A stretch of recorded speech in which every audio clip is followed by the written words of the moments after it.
നമ്മുടെ ദൈനംദിന ജീവിതത്തിൽ വളരെ പ്രധാനപ്പെട്ട ഘടകങ്ങളിൽ ഒന്നാണ് ഭൂമിയുടെ മാഗ്നറ്റിക് ഫീൽഡ്. കോസ്മിക് റേഡിയേഷൻസും സൗരക്കാറ്റും പോലെയുള്ള മാരകമായ കിരണങ്ങളിൽ നിന്നും നമ്മെ സംരക്ഷിക്കുന്നത് മാഗ്നറ്റിക് ഫീൽഡാണ്. മാഗ്നറ്റിക് ഫീൽഡ് ഇല്ലാതെ നമ്മുടെ കോമ്പസുകൾ പ്രവർത്തിക്കില്ല. പറവകൾക്ക് ദേശാടനം നടത്താനും ചില ജീവികൾക്ക് ആഹാരം കണ്ടെത്താനും വരെ മാഗ്നറ്റിക് ഫീൽഡ് ആവശ്യമാണ്. മാഗ്നറ്റിക് ഫീൽഡ് ഉണ്ടായിരുന്നില്ല എങ്കിൽ ഒരുപക്ഷെ ഭൂമിയിൽ ജീവൻ ഉണ്ടാവുക പോലും ഇല്ലായിരുന്നു. ഭൂമിക്ക് ധ്രുവങ്ങൾ ഉള്ളതുപോലെ ഭൂമിയുടെ മാഗ്നറ്റിക് ഫീൽഡിനും ധ്രുവങ്ങളുണ്ട്. ഈ മാഗ്നറ്റിക് പോൾസിനൊരു പ്രത്യേകതയുമുണ്ട്. എന്താണെന്നാൽ കാലക്രമേണ ധ്രുവങ്ങൾ തമ്മിൽ തിരിഞ്ഞു പോകും. അതായത് നോർത്ത് സൗത്തിലെത്തും, സൗത്ത് നോർത്തിലുമെത്തും. അതിനെയാണ് ജിയോ മാഗ്നറ്റിക് റിവേഴ്സൽ എന്ന് പറയുന്നത്. ഇത് ശരിക്കും ഭൂമിക്കൊരു ആപത്താണ്. എന്ന് പറയുമ്പോൾ ധ്രുവങ്ങൾ മാറിയ ശേഷമല്ല, മറിച്ച് ധ്രുവങ്ങൾ മാറിക്കൊണ്ടിരിക്കുന്ന കാലമാണ് പ്രശ്നം. എന്തെന്നാൽ ആ സമയങ്ങളിൽ ഭൂമിയുടെ മാഗ്നറ്റിക് ഫീൽഡ് തീരെ ദുർബലമാകും. ദുർബലമെന്ന് വെച്ചാൽ മാഗ്നറ്റിക് ഫീൽഡിന്റെ ശക്തി 90% വരെ കുറയും. അത് കാരണം ബഹിരാകാശത്തിൽ നിന്നുമുള്ള മാരകമായ റേഡിയേഷൻസ് എല്ലാം 100 കണക്കിന് വർഷങ്ങൾ മുതൽ 1000 കണക്കിന് വർഷങ്ങളോളം കാലം വരെ ഭൂമിയിൽ വന്ന് പതിച്ചുകൊണ്ടിരിക്കും. അനന്തരഫലമായി തീവ്രമായ കാലാവസ്ഥാ വ്യതിയാനങ്ങൾ ഉണ്ടാകും. അത് കാരണം ഒരുപക്ഷെ വംശനാശങ്ങൾ സംഭവിക്കാൻ വരെ സാധ്യതയുണ്ട്. അതിനാൽ തന്നെ ഇത് ശരിക്കും ഭയാനകമാണ്. പ്രത്യേകിച്ച് ഇത് സംഭവിക്കേണ്ട സമയം കഴിഞ്ഞിരിക്കുന്നു എന്ന വസ്തുത കൂടെ കണക്കിലെടുക്കുമ്പോൾ ഇത് ശരിക്കും നമ്മിൽ അസ്വസ്ഥത ഉളവാക്കും. നിലവിൽ ഭൂമിയുടെ മാഗ്നറ്റിക് ഫീൽഡിന്റെ ഫ്ലക്ച്വേഷൻസ് കാണുമ്പോൾ ഒരുപക്ഷെ ഇപ്പോൾ തന്നെ ജിയോ മാഗ്നറ്റിക് റിവേഴ്സൽ തുടങ്ങിയിട്ടുണ്ടാകുമെന്നാണ് ശാസ്ത്രജ്ഞർ സംശയിക്കുന്നത്. അങ്ങനെയെങ്കിൽ അതിനെ നമ്മൾ ഭയക്കേണ്ടതുണ്ടോ? എന്താണ് ജിയോ മാഗ്നറ്റിക് റിവേഴ്സൽ എന്നും അതുകൊണ്ട് ഭൂമിയിൽ ഉണ്ടാകുന്ന പ്രശ്നങ്ങൾ എന്തൊക്കെയാണെന്നും നമുക്ക് നോക്കാം.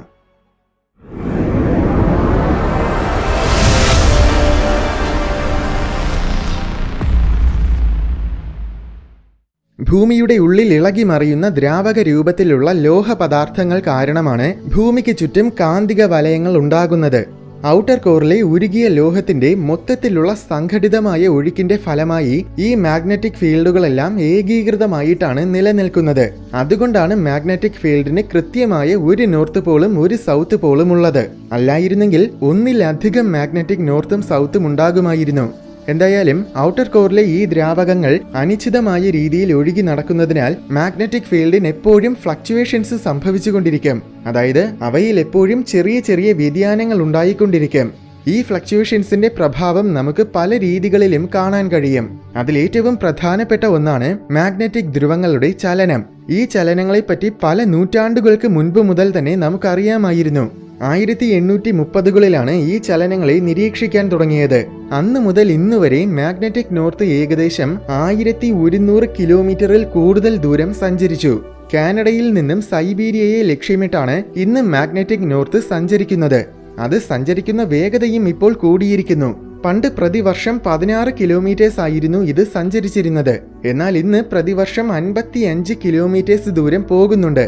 ഇത്തരം ജിയോ മാഗ്നറ്റിക് റിവേഴ്സലുകൾ പണ്ടും ഭൂമിയിൽ നിരവധി തവണ സംഭവിച്ചിട്ടുണ്ട്. കഴിഞ്ഞ 8.5 കോടി വർഷങ്ങൾക്കുള്ളിൽ ഏകദേശം 183 തവണ ഈ പ്രതിഭാസം നടന്നിട്ടുണ്ട്. ഇതെങ്ങനെ അറിയാമെന്ന് ചോദിച്ചാൽ സെഡിമെന്ററി പാറകൾ പരിശോധിക്കുമ്പോഴാണ് നമുക്കിത് മനസ്സിലാക്കാൻ സാധിക്കുന്നത്. കാലാകാലങ്ങൾ സമയമെടുത്ത് പല പല ലെയറുകളായിട്ട് രൂപം കൊള്ളുന്ന പാറകളാണ് സെഡിമെന്ററി റോക്സ്. ഇതിലെ ഓരോ ലെയറും ഓരോ കാലഘട്ടത്തിലാണ് രൂപം കൊള്ളുന്നത്. അതുകൊണ്ട് തന്നെ ഓരോ ലെയറിലും ആ കാലഘട്ടത്തിനെ കുറിച്ചുള്ള പല വിവരങ്ങളും ഉണ്ടായിരിക്കും. പാറകളിൽ മാഗ്നറ്റൈസ്ഡ് ആയ, അതായത് കാന്തിക ശക്തിയുള്ളതായ നിരവധി മിനറൽസ് ഉണ്ടായിരിക്കും. ഈ മിനറൽസ് ഭൂമിയുടെ കാന്തിക വലയത്തിനനുസരിച്ചായിരിക്കും ക്രമീകരിക്കപ്പെടുന്നത്. ശാസ്ത്രജ്ഞർ പരിശോധിച്ച് നോക്കിയപ്പോൾ ഇടയ്ക്ക് ചില ലെയേഴ്സിലെ മാഗ്നറ്റൈസ്ഡ് മിനറൽസ് ബാക്കി ലെയേഴ്സിലുള്ളതിനെ അപേക്ഷിച്ച് നേരെ തലകുത്തനെയാണ് ക്രമീകരിക്കപ്പെട്ടിരിക്കുന്നത്. ഭൂമിയുടെ മാഗ്നറ്റിക് നോർത്തും സൗത്തും തമ്മിൽ തിരിഞ്ഞാൽ മാത്രമേ അങ്ങനെ സംഭവിക്കുകയുള്ളൂ. ഇങ്ങനെയാണ് ഏകദേശം 183 തവണ ഇത് സംഭവിച്ചിട്ടുണ്ടെന്ന് കണ്ടുപിടിച്ചത്. അത് മാത്രമല്ല, ഇതിലൂടെ മറ്റു ചില കാര്യങ്ങളും മനസ്സിലാക്കാൻ പറ്റി. എന്താണെന്നാൽ ഈ പ്രതിഭാസം സംഭവിക്കുന്നത് ഒരു കൃത്യമായ ഇടവേളകളിലല്ല. അവസാനത്തെ കുറച്ച് ജിയോ മാഗ്നറ്റിക് റിവേഴ്സലുകൾ സംഭവിച്ചത് ശരാശരി 3 ലക്ഷം വർഷങ്ങളുടെ ഇടവേളകളിലാണ്. എന്നാൽ ഏറ്റവും അവസാനത്തെ റിവേഴ്സൽ സംഭവിച്ചിട്ട് ഇപ്പോൾ 7.5 ലക്ഷം വർഷങ്ങൾ കഴിഞ്ഞു. അങ്ങനെയാണെങ്കിൽ അടുത്ത റിവേഴ്സൽ സംഭവിക്കേണ്ട സമയം കഴിഞ്ഞുവെന്നും അതിനാൽ തന്നെ എപ്പോൾ വേണമെങ്കിലും അത് സംഭവിക്കാമെന്നുമാണ് ഒരു വിഭാഗം ഗവേഷകർ പറയുന്നത്. എന്നാൽ ഭൂമിയുടെ ചരിത്രത്തിൽ മാഗ്നറ്റിക് റിവേഴ്സൽ സംഭവിക്കാൻ ഇതിനേക്കാൾ ഒരുപാട് കൂടുതൽ കാലങ്ങൾ എടുത്തിട്ടുള്ള അവസരങ്ങളുണ്ട്.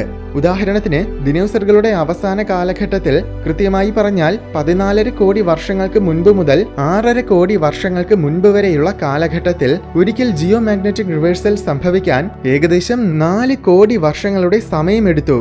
അതായത് 4 കോടി വർഷക്കാലവും ഭൂമിയുടെ മാഗ്നറ്റിക് ഫീൽഡ് റിവേഴ്സ് ആയില്ല. അതിനു മുന്നേ ഏകദേശം 31 കോടി വർഷങ്ങൾക്ക് മുൻപ് മുതൽ 26 കോടി വർഷങ്ങൾക്ക് മുൻപ് വരെയുള്ള കാലഘട്ടത്തിൽ, അതായത് ഏകദേശം 5 കോടി വർഷങ്ങളിൽ ജിയോ മാഗ്നറ്റിക് റിവേഴ്സൽ സംഭവിച്ചില്ല. എന്തായാലും ഈ മാഗ്നറ്റിക് റിവേഴ്സലുകൾ എന്തുകൊണ്ടാണ് സംഭവിക്കുന്നത് എന്നതിനെക്കുറിച്ച് ഇന്നും ശാസ്ത്രജ്ഞർ നിരന്തരമായിട്ട് പഠനങ്ങൾ നടത്തുന്ന ഒരു വിഷയമാണ്. കോറും മാന്റിലും തമ്മിലുള്ള പരസ്പര പ്രവർത്തനങ്ങൾ കാരണം കോറിന്റെ കറക്കത്തിൽ വ്യതിയാനങ്ങൾ വരും.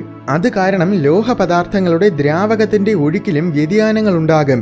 ഈ ഒഴുക്കിൽ വരുന്ന വ്യത്യാസങ്ങൾ ഏകീകൃതമായ മാഗ്നറ്റിക് ഫീൽഡിനെ മൊത്തത്തിൽ ഭിന്നിപ്പിക്കും.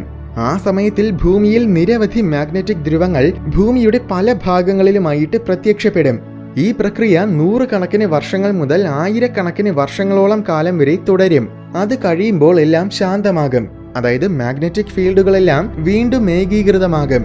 അപ്പോൾ പഴയതുപോലെ ഭൂമിക്ക് വീണ്ടും 2 മാഗ്നറ്റിക് ധ്രുവങ്ങളാകും, അതായത് നോർത്തും സൗത്തും. പക്ഷെ ഈ ധ്രുവങ്ങൾ പഴയ സ്ഥാനത്തിൽ തന്നെ ആയിരിക്കണമെന്നില്ല. ചിലപ്പോൾ മാഗ്നറ്റിക് നോർത്ത് ഭൂമിയുടെ സൗത്തിലും മാഗ്നറ്റിക് സൗത്ത് ഭൂമിയുടെ നോർത്തിലുമായിരിക്കും ഏകീകൃതമാകുന്നത്. അത് തികച്ചും യാദൃച്ഛികമായിട്ടാണ് സംഭവിക്കുന്നത്. ഇതാണ് മാഗ്നറ്റിക് റിവേഴ്സലിന് പിന്നിൽ നിലവിൽ പൊതുവെ അംഗീകരിക്കപ്പെട്ടിട്ടുള്ള വിശദീകരണം. ഇത് പഠനങ്ങളുടെ അടിസ്ഥാനത്തിലുള്ള ശാസ്ത്രീയമായ ഒരു നിഗമനമാണ്. എന്തായാലും ഈ പ്രതിഭാസം ഭൂമിയിലെ ജീവനെ എങ്ങനെയാണ് ബാധിക്കുന്നത്?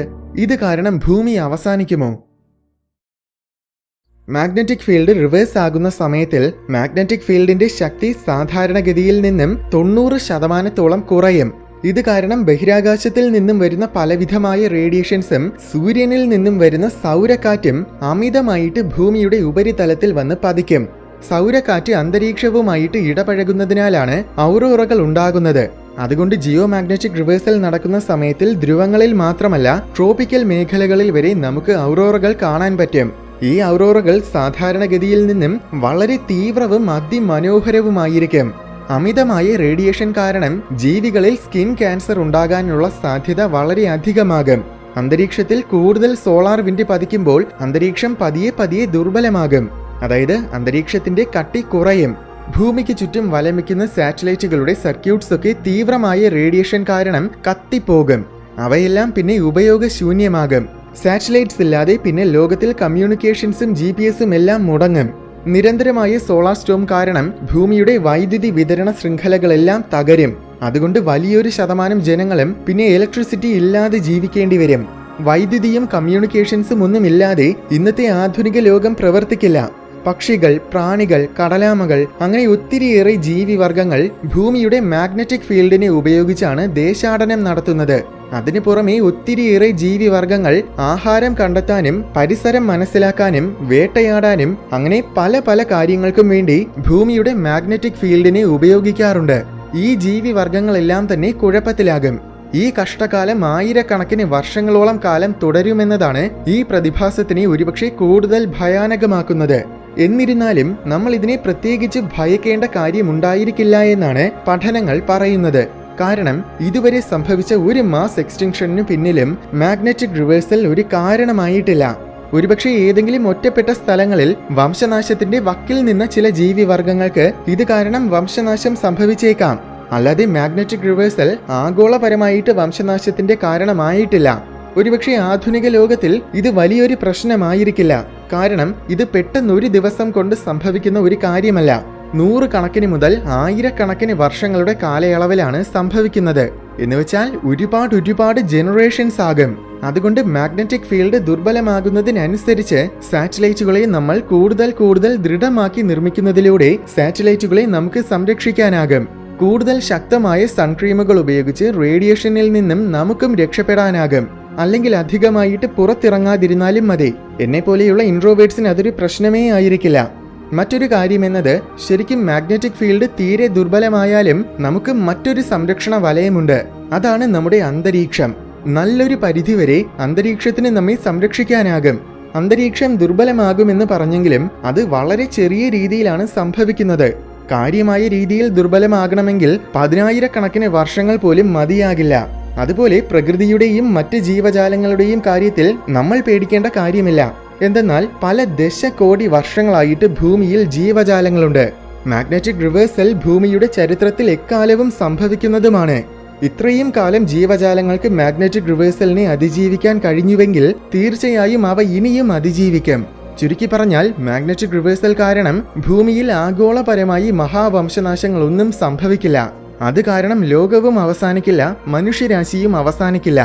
മാഗ്നറ്റിക് റിവേഴ്സൽ തുടങ്ങി ഏതാനും ചില ദശകങ്ങൾക്കുള്ളിൽ തന്നെ മനുഷ്യരാശി അതുമായിട്ട് പൊരുത്തപ്പെടാനാണ് കൂടുതൽ സാധ്യത.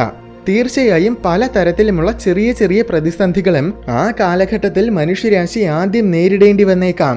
പക്ഷെ അതെല്ലാം ഉറപ്പായും നമ്മൾ മറികടക്കുക തന്നെ ചെയ്യും.